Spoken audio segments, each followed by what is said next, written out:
Well, hello everyone, and welcome back to another episode of the Ricecast. My name is Anthony Russo, sitting here with Dr. Pastor Willie Rice.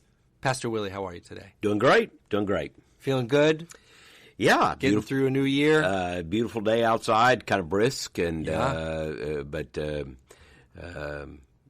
great day here in Clearwater. A lot going on. Are you used to writing 2024 yet? Yeah. I'm over it, and I'm down. You got down? Down. You get a week or so, I think. You get a week to 10 days grace, but after that, you gotta be. You're smarter than most of us. You gotta be. I'm struggling. I go to write the date, and I already struggle enough to know what day it is today, and then I get to the year, and I'm like, it's 22? Yeah. 24? I know it's an even number. I'm struggling still, but we'll get there. Here at the top, I wanted to talk with you. Super Bowl's coming up this week. Mm-hmm. And I thought maybe we put a little friendly wager on the Super Bowl. You and me. Yeah, well, I don't know what we're wagering. I was 0 for 2 on my picks in the championship of who I wanted. Right. Of who I wanted. Yeah. But we got the Taylor Swift Bowl now, and so, right. Kansas City and San Francisco. Gosh, I don't know. Kansas City's been there so many times and just has that seem like they're getting good. They struggled early this year. It seems like they're really getting good at the right time. Mm-hmm. So, San Francisco's a good, solid team, but I don't know enough to really about the teams to get too detailed. But right. Seems like Kansas City may win it all again. Is that who you want to pick? Kansas City? If I make you pick one. Yeah, I'll pick Kansas City. Okay, so here's the wager, if you agree to terms. Okay. If Kansas City wins, then I have to shave my head. Okay.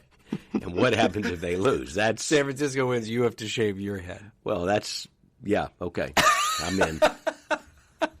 I'm in. This is an easy wager for ball guys to make. Yeah. There's not much at stake. There Unfortunately. Really isn't. Yeah, I don't know who's going to win this one. It's, but everybody gets excited about the Super Bowl, and then it's over. But both these teams have been up there. Both pretty good ball teams. Yeah, good quarterbacks playing well. I like Brock Purdy. He's one of those guys that nobody thought much of. He wasn't a superstar. Right. Supposedly I think he's making less money than a lot of college quarterbacks nowadays. That's true. And but playing really well, he did really well and made some big plays against the Lions. And I wanted Detroit to win, but San Francisco did. Detroit kept going for it on fourth down. They sure did. Yeah, that not the best move in my judgment. They sure did. Sometimes you got to kick the field goal, and when you're trying to tie a game late in the second half, maybe go ahead and just get the field goal. Right. But anyway, they fooled around and didn't win the game. So, it's a good job to get if you can get it as the kicker for the Detroit Lions. Not doing much at work. He can say, "Hey, I would have hit it, guys. I would have hit it." They didn't call me. I would have hit it. I wonder if he's even putting the pads on to go out to the field at this point. He's like, they don't use me, but I'm on the team if you ever get in the spot. People, they talk football analytics and all that, but I understand all these analytics, but I can count. I can do math. And if you can do math, right, and you're down by 3 points, it's not like rocket science to go, maybe we should tie the game here. Yeah. So, anyway, but good for Detroit. They had a great year. We had a great year. Football's almost over, though. We're right at the end. We're here. So March Madness coming up. We gotta turn our eyes after this coming Sunday. Hey, I wanted to talk to you about a little bit because we talked in a podcast leading up to last Sunday. Sunday, great message. A lot of people responded that I saw. A lot of positive response. How did you feel? What were your feedback you heard from people on that? Any kind of follow-up thoughts to the sermon on Sunday? Well, as we said, it's a hard message on a very difficult topic. As we talked about waking up in a woke world, and it's posted, people can watch it. Yep. Obviously, usually a message like that, there will be a lot of people who will express opinions and usually out of the gate, a lot of people encourage you to, they are grateful that we are speaking out on those things and that we're a church that has a strong set of convictions and is unafraid to articulate those. And so I'm very gratified by that. That's what I should say.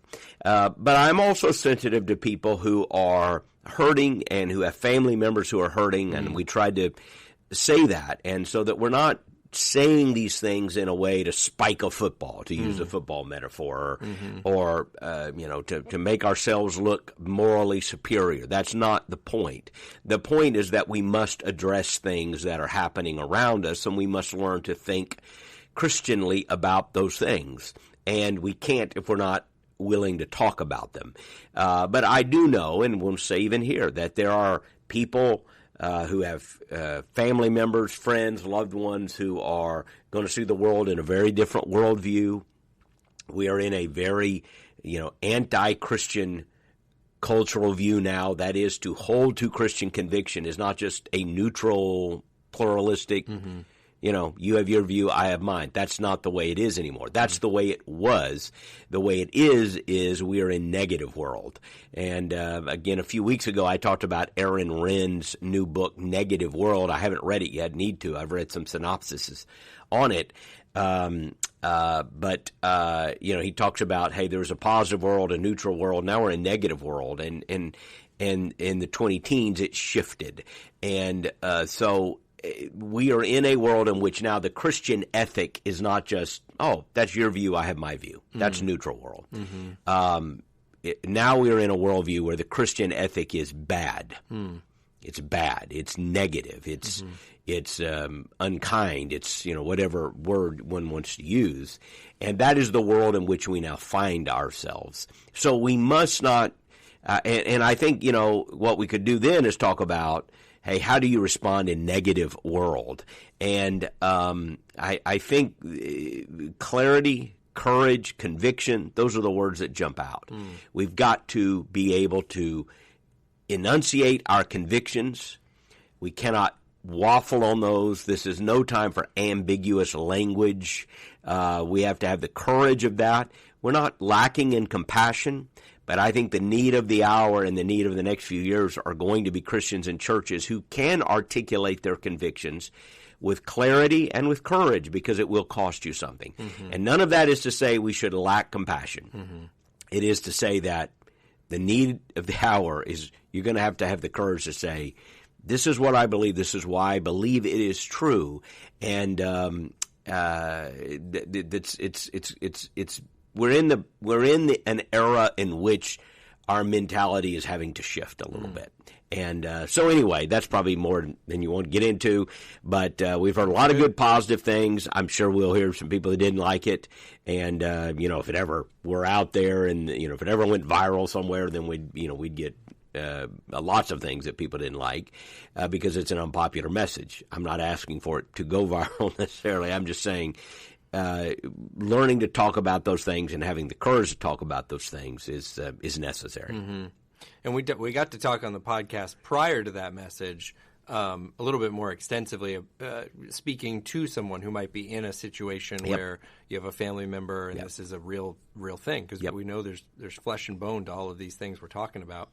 And I loved what you had said in there. You talked about not like emotional blackmail, I think is what the way you worded it. And I think it's a good word to kind of have handy, to not let someone tell you, hey, you can't think that and feel this way about me. If you think that means you feel this or something like that. Or if you think this about me, it's going to cause me to do something. That's one popular tactic that you're seeing in a lot of school board meetings and a lot of other areas, that if you say this or don't give me what I want here, I may harm myself.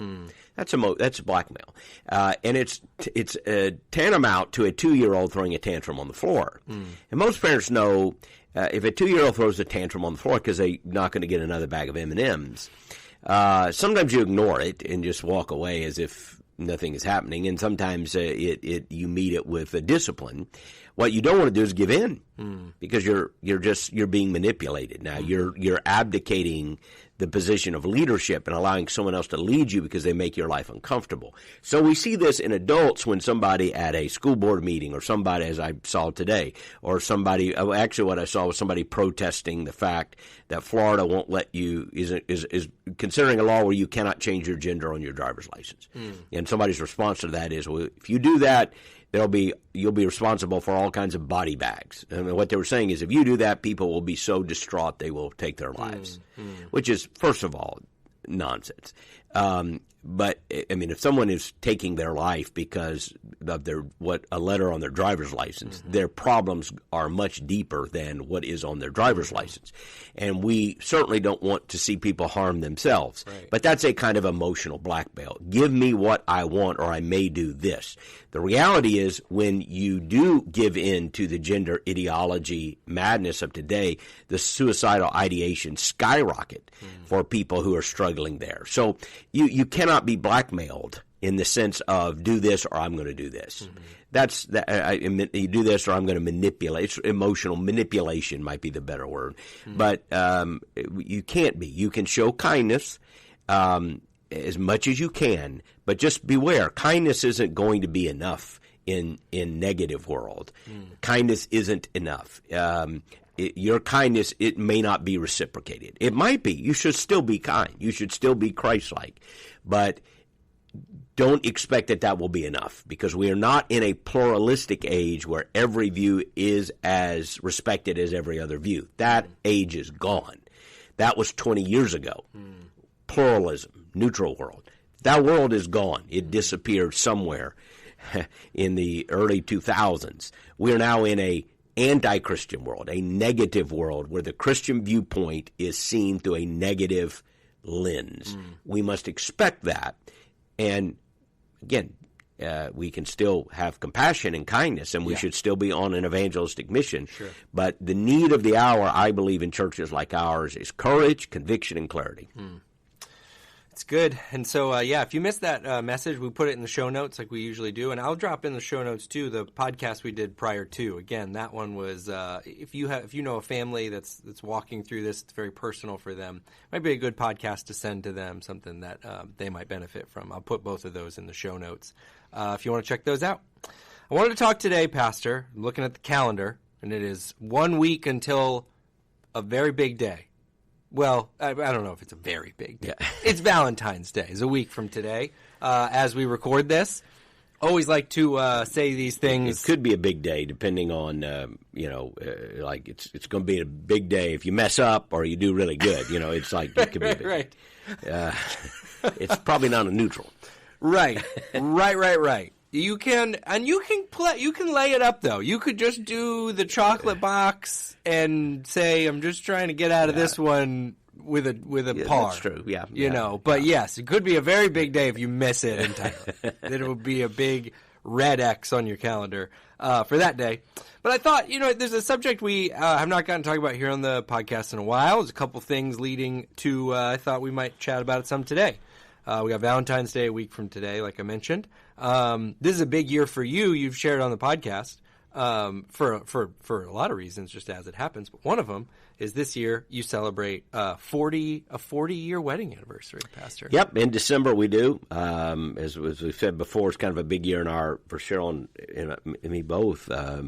40 years of ministry and pastorate, 20 years here at Calvary, and 40 years of marriage. So a wonderful year, 2024, and 40 years. A couple months yet, but we're getting right. You're in it. You're in the year. We're in the year of the celebration. We're in the year. Yeah. And I thought, let's talk. Today we talk a little bit about marriage, because it's a subject we've not covered too much here on the podcast. I'm sure we've talked about it here and there, but we're here. Valentine's Day, love is in the air this month. It's one of those situations. So I thought I might ask, as you're approaching now 40 years, what do you, for somebody like me, I'm on 13. I'm on year 13 right now of marriage. So people like me can benefit from the wisdom you've got in this area.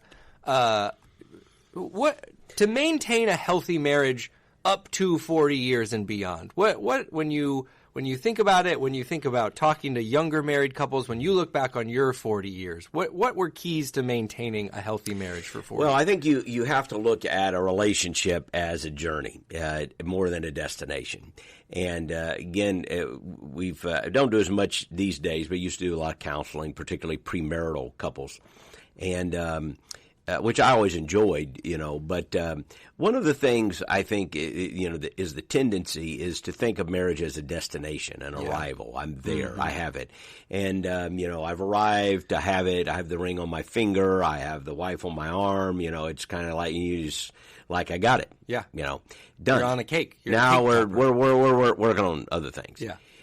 Marriage, and then you wake up one day and it has drifted, and you have whether it's the romantic feeling or the commitment or the whatever is the perceived health of the relationship seems to have waned. And it is because you've just kind of been in a drift mode. Mm-hmm. And you, as one of my, a pastor I met one time, Jimmy Draper, and a wonderful hero, he said, you never drift anywhere worth going. Mm-hmm. But life is about drifting. And you get into a relationship, you're going to drift because there are currents, child rearing, jobs, vocation. Mm-hmm. And if you just go with the currents, you're going to wake up in 10 years or 15 years or whatever the case may be, and you're not going to like where the currents have carried you. Mm-hmm. You don't usually drift anywhere with going. Yeah. And all of a sudden, people have grown apart. They're resentful. They've allowed a root of bitterness to grow. So I think the first thing I would just say, and always have said to married couples, is it is a journey. It is something you must continually work at. You don't achieve it. You don't arrive there. Oh, and you are constantly in a building mode. Think of, again, the bicycle principle, which is you can coast for a little while, but not for long. You're going to fall down or you're going to press on. And if you're not pedaling, then eventually, you may not notice it for a little bit, but eventually you're going to notice it. You're not going forward, and you're not going to stay where you are. So I think that is, to me, a key in relationships is this is a journey. Yeah. And at 40 years, we're still on a journey, and at 13 years, you're on a journey. Yeah. You don't arrive. You don't say, well, I've been married 13 years. I got this figured out. Mm-hmm. But no, that's not the way life is. You're still on the journey, and you better say at this point, hey, there are things that we have to do in our relationship over the next few years in order, you're at 13. In order at 20 years, we want to be able to say, this is what's going on in our relationship. Well, there are things between now and then, that 7-year gap, that will either happen or not happen. And whether they happen or not will largely determine whether or not in 7 years, and I know your marriage is very healthy, but in 7 years, whether or not Rachel still allows you to stay around. Those things, you can't just say, well, no, I'm there. Right. I've already done all these things. Right. No, there's more to be done. Yeah. If you want to get to 20, more to be done. Yeah. And to view it as I've got to be, like an investment. I've got to be putting capital into the account. Yeah. And continuing to work. Or if I'm drifting, I may wake up and find out I don't like where I'm at. Right. That is so good. And it is such a simple little paradigm shift. I think there's a lot of talk and a lot of focus about getting married. Mm-hmm. It's over. Yeah, we put more. Most people, today it's gotten crazy. To be honest with you, I mean, I understand weddings are a wonderful day, and I've watched my kids get married, and they were magnificent days, and you put a lot of work into it. Yeah. But there's way, way out of proportion the energy and effort that goes into the wedding celebration compared to the work on the marriage. Right. And I'm all for having a wonderful celebration. Yeah. But I do think it's a bit out of proportion. Yeah. If I'm just being honest with you, people should probably dial that back. I mean, have a grand time, but focus more on the work that goes into the marriage. Yeah. Not the celebration. That's not the finish line. That's the starting line. That's right. That's what, like, even as you were kind of setting the table with that, I was like, yeah, that's so true. You grow up with a lot of thoughts on getting married. There's certainly, I know my wife was one. As a little girl, you're thinking about your wedding day. All girls. You're thinking about getting married. And very little thought, I would say, at least for me personally, about staying married. Like now you've done it, and most of the work is very much ahead of you. Yeah. And it, on the one hand, I think, we got 2 young kids in the house.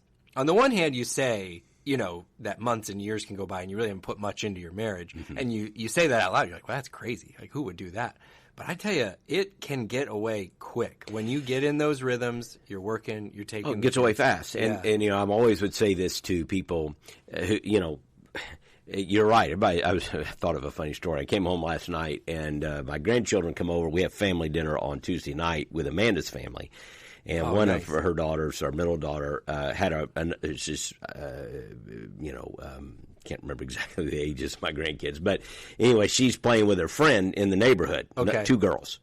And they're like elementary school. And so probably 4th grade, 3rd, 4th grade. Yeah.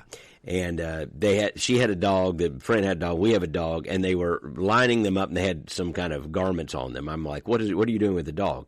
They're getting married. They're getting married. Well, they were both females, and I saw that was the first. I was like, well, after the message on Sunday, and here you are again. But they were getting married. These girls, they're playing getting married. So my point is, they're already. Yeah. Girls are already. Yeah. Boys are blowing things up. Right. They're doing they're tackling and. Yeah.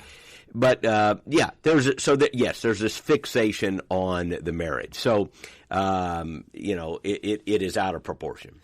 Yeah, and I think you got to seeing it as a journey, like you said. It means it's something that you are checking in on frequently. Like it means that you're looking around to go, where are we now? As opposed to just like, well, 2 years ago we said we were going to the Grand Canyon, so I'm sure we're somewhere. We're in the right. Think of it as a financial strategy. It's and I'm using money as a metaphor here. Think of the fact that if you have a financial strategy, you want to save X amount of dollars, or you want to get X amount of return on an investment, or you want to have so much saved by retirement or something. You have to put money into the bank. You can't withdraw from the bank. This is very basic, but you cannot withdraw from the bank if you have not deposited into the bank. Right. This is very important to learn. And then you will learn, investment where you can deposit into a investment that hopefully will increase the money so you can deposit more. Now, think of marriage that way. You cannot make withdrawals of emotional happiness and well-being if there have not been deposits in terms of behaviors and commitments that create capital in the account or investments in the account. And by the way, it is much like an investment. You can put something into it. Like an investment is, I put $10 in the account. I want to be able to withdraw $12, later on because I want it to grow. Yeah. And marriage is like that. You can deposit, and what you will withdraw will be greater than you ever deposited. Oh, yeah. But you must deposit. Yeah. You cannot, say, well, I got married, and I'm just going to withdraw and withdraw and withdraw, and I come home on the weekend and want to withdraw, and I come home at the end of the day and I want to withdraw, and I'm hoping next Christmas I'll withdraw, and then, I mess up, so I need a big withdrawal, and, at some point you're going to go in, they're going to say insufficient funds. Well, I got married. Yeah, but you haven't made any deposits. Right. So again, how do you make deposits? By behaviors that you do, which can include words that you say that demonstrate love and commitment over time. That's the way in which you make deposits. And so you've been married 13 years. If you don't make deposits in the next 7 years, it doesn't matter how many deposits you've already made, you're going to be withdrawing. Right.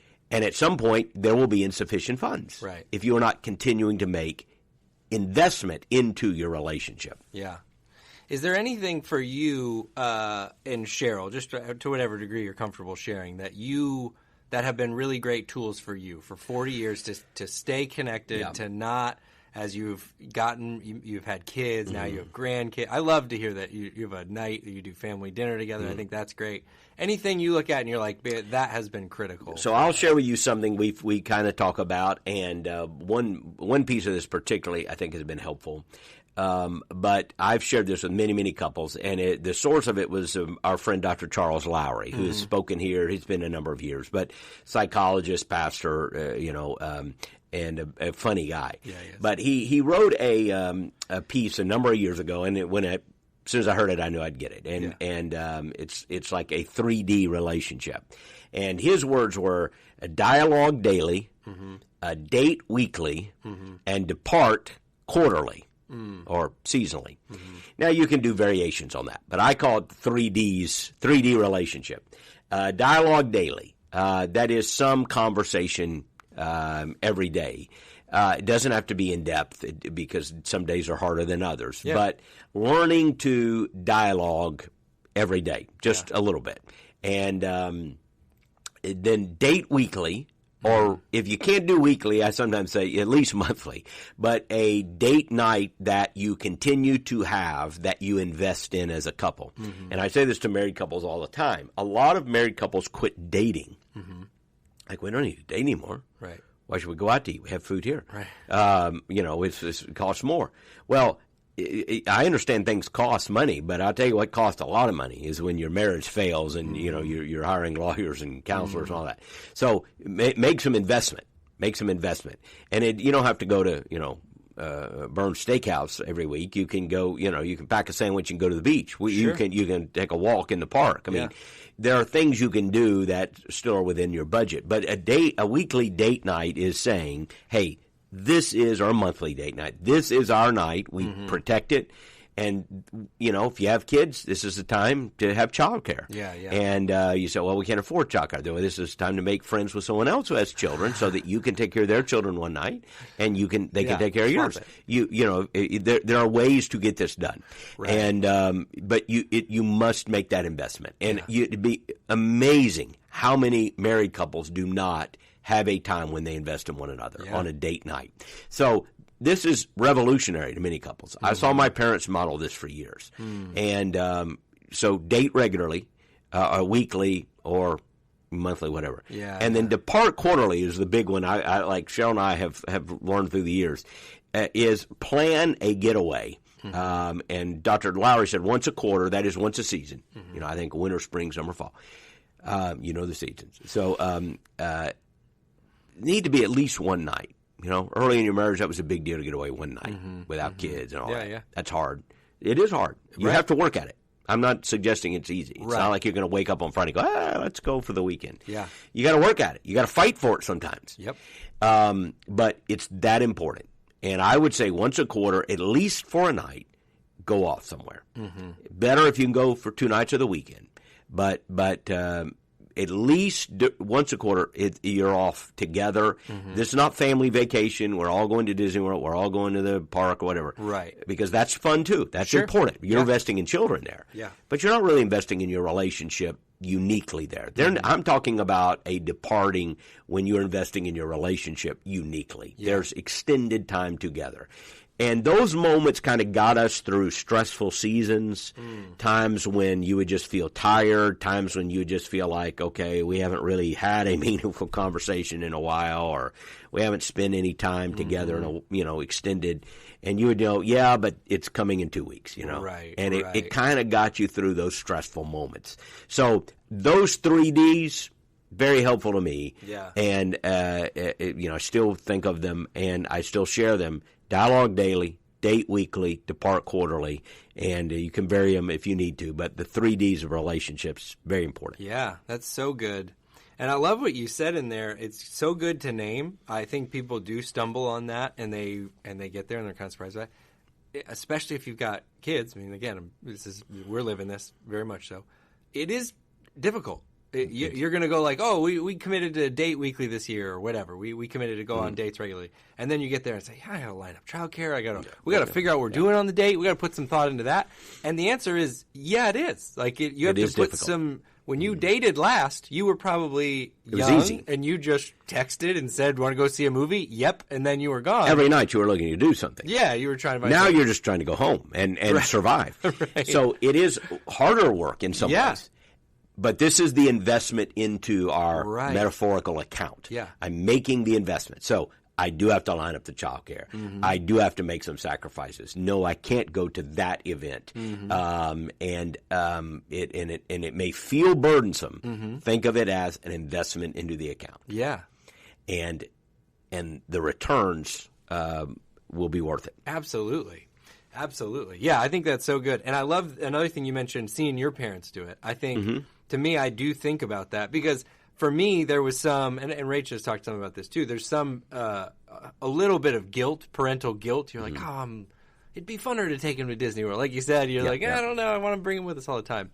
But I do think about the impact when you teach your children, I'm going to go spend time in this relationship means so much to me. Yep. And what is we talk a lot about caught not taught. Yep. And when they see that and how that will make them a better spouse. Yeah, and remember, one of the best things you can ever do for your kids is have a healthy marriage. Amen to that. I'm not sure there's anything more you can give them other than faith than that. Yeah. Give them a healthy marriage. So again, it takes investment. So, sure, you're going to have times with your kids. If we're sitting here talking about parenting, I would say, yes, you're investing in that. Yeah. But here's what, and I feel for young families with children, your age. I mean, when you factor in the school issues, the church activities, which are very important, the ball, they're playing flag football, they're playing soccer, they're playing whatever, and how many nights is it? Every night, boom, bada boom, bada boom, and like when are we going to have? We don't have a night. People will start saying that. So, but you do what's important for you to do. That's right. If you're putting money into the bank, it's because you're expecting a bigger yes tomorrow, and so you make sacrifices today that are going to pay out tomorrow. And the same thing is true in your relationship. So sometimes couples come in and go, I don't know, we just feel stuck, I don't feel fulfilled, I've lost a little sizzle in the romance. Yeah. Look, okay, what does dialoguing every day look like? Does it look like a phone call at an unexpected time for just 30 seconds, 60 seconds, just checking in? Or does it look like a 5-minute conversation at night? Does it, whatever that, date weekly? If you can't do weekly, at least monthly, but boy, you better get serious about it because if you miss 1 month, then it's 2, and then no, you're not dating regularly. So if you can, every week is a great rhythm. Do the best you can. Yeah. And certainly that depart once a season. I just so encourage that.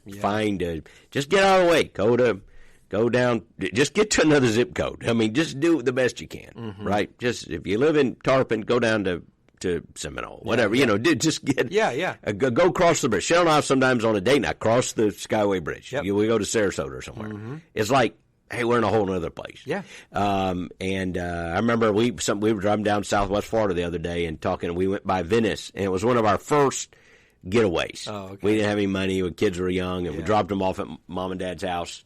And I think we went to Venice for some. I got a hotel. And back in those days, I couldn't afford the hotel on the beach. And so we were staying at somewhere off an exit in the interstate or something. But, we got away, went out to dinner somewhere and walked on the beach. Yeah. We got away. That's the point. We changed environment for a short time, and it allows you to connect. It's so good. I want to ask one more question. It's obvious. It's a pretty hard shift, but I do think it's important when you talk about marriage. You talked about somebody coming in talking about, I feel disconnected, I feel stuck. I wonder, because again, it's a hard thing to talk about. It's hard to be vulnerable and to even get to a place where you're willing to state some of that stuff.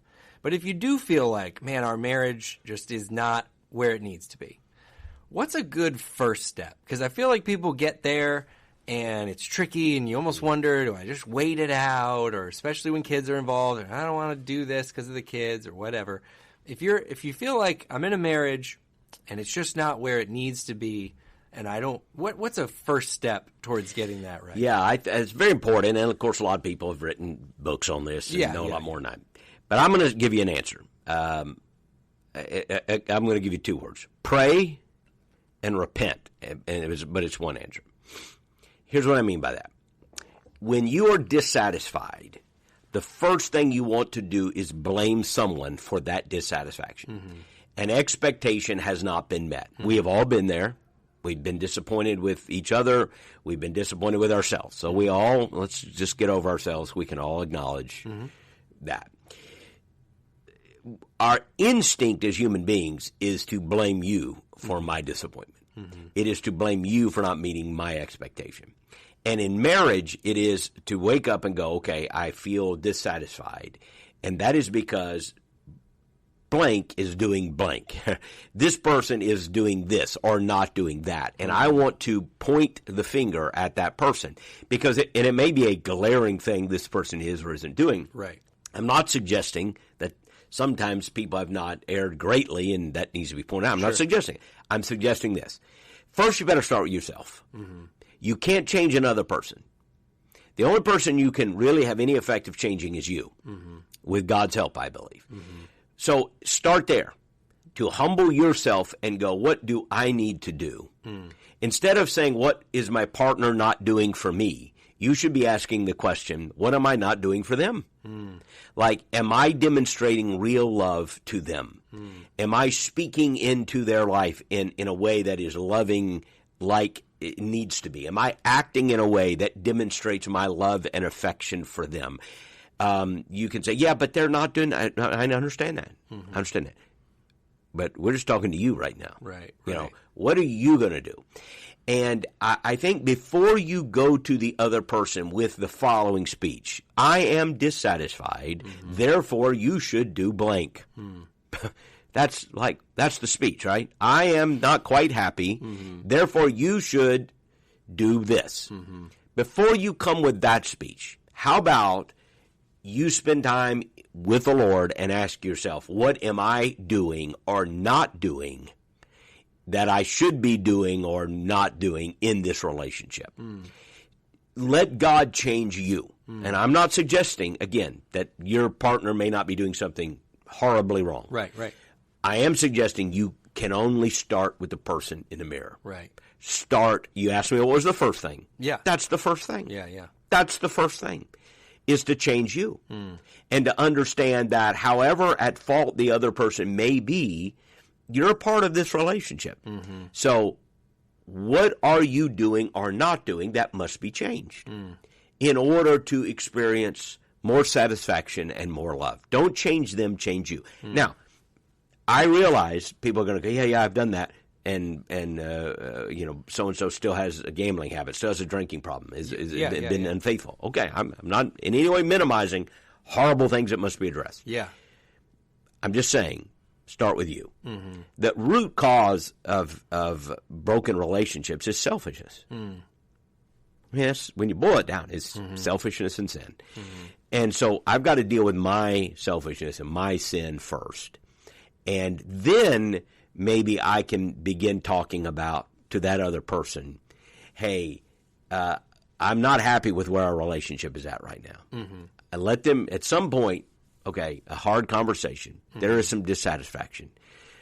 But I own some things, and here's what I'm owning and what I'm trying to do better. Yeah. It would help if you've already done some things noticeably different. Yeah. And, you know, here are things that we begin to identify as troublesome in the relationship. And what can we do together? Yeah. You must avoid this. I'm dissatisfied because of your behavior. Therefore, you need to change so I can be satisfied. Right. And that's where a lot of people are in their marriage. That's more or less the statement they give. Right. I'm dissatisfied because of you.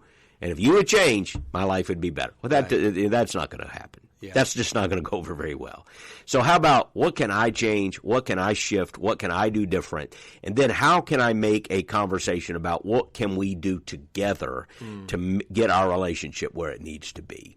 And remember, no person can meet every expectation if your expectations are unrealistic. That's kind of circular reasoning there. But the problem is unrealistic expectations. We want people to meet the deepest needs of our life that only God can make.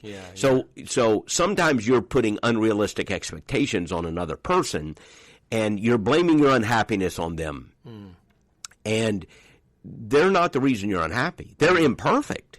They're making some mistakes, but they're not the reason you're unhappy.